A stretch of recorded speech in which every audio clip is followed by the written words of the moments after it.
Okay, so something just happened at the United Nations that you could call a diplomatic earthquake.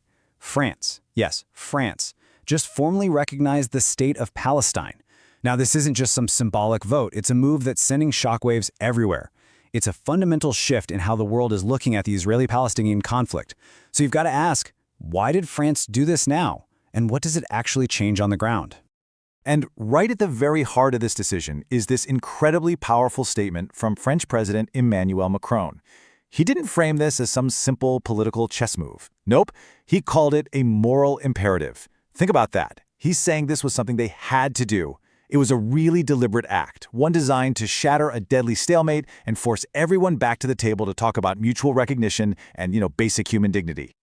But here's the thing, and this is maybe the most important part of the story. France didn't do this alone, not by a long shot, and that's what makes this so incredibly significant. They moved as part of a powerful new coalition, which signals a major realignment among some of the world's biggest Western powers. I mean, just look at the company France is keeping here. These aren't just random countries. We're talking about some of America's closest, most traditional allies: Britain, Canada, Australia. And by joining Portugal and the 147 other UN members who already recognize Palestine, they've basically created a new Western consensus. It's powerful, it's undeniable, and frankly, it's brand new. All right, so a coordinated move like this, especially after decades of everyone following a totally different playbook, it just begs the question, why now, right? What pushed all these nations to act together at this exact moment? Well, the French government laid it out pretty clearly. They point to three main reasons. Okay, so first, there's the humanitarian catastrophe in Gaza. You just can't ignore it.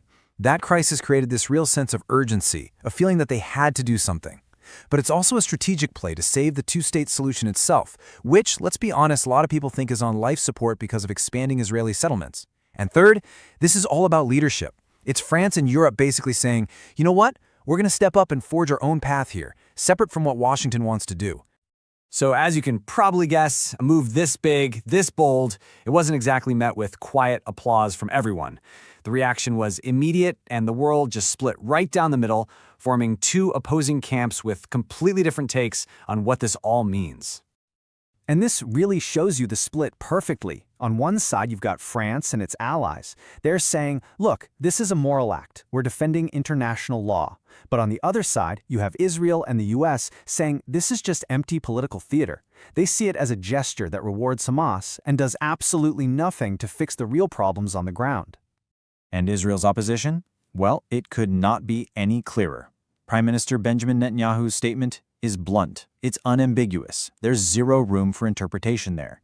From his point of view, this whole conversation is a non-starter, and this recognition doesn't change a thing about that. The United States is right there with them, echoing that same sentiment. The White House basically called the move not just unhelpful, but actually counterproductive.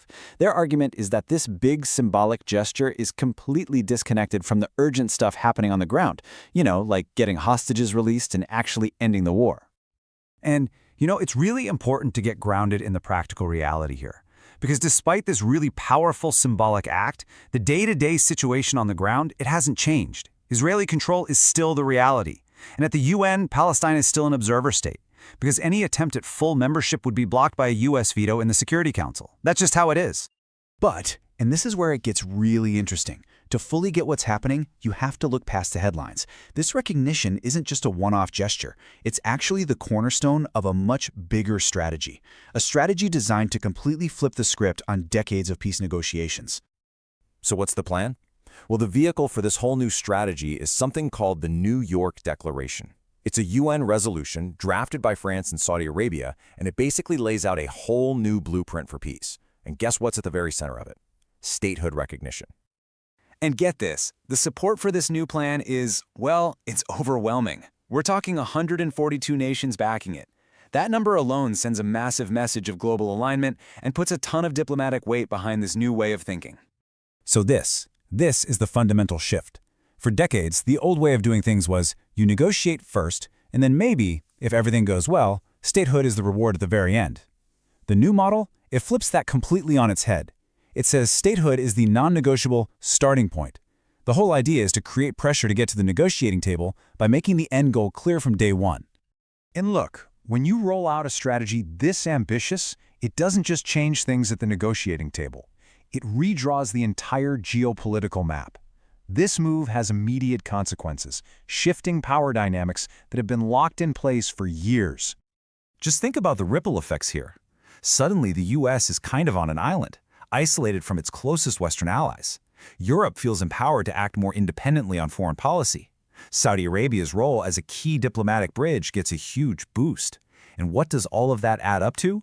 Immense global pressure on Israel, whether they want to admit it publicly or not. Now you might be thinking, doesn't this just reward bad actors? Well, France and Saudi Arabia thought about that. They built in a really crucial condition to preempt that exact criticism. They got a commitment from Palestinian President Mahmoud Abbas to make some major reforms.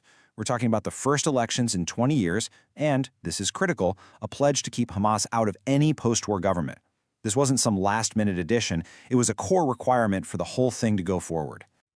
And make no mistake, the stakes here could not be higher. The UN Secretary General, Antonio Guterres, laid it out in really stark terms. He's arguing that this isn't just about one conflict in one place, it's about the stability of the entire region. In his view, failing to get to a two-state solution is a recipe for spreading radicalism absolutely everywhere in the Middle East. So all of this leaves us with the million-dollar question, doesn't it? Is this bold, controversial diplomatic gamble a real pathway to peace? Or is it going to backfire, making everyone dig in their heels and creating an even deeper divide? We don't know the answer yet. But one thing is for sure. The geopolitical map has shifted, and this conversation will never, ever be the same.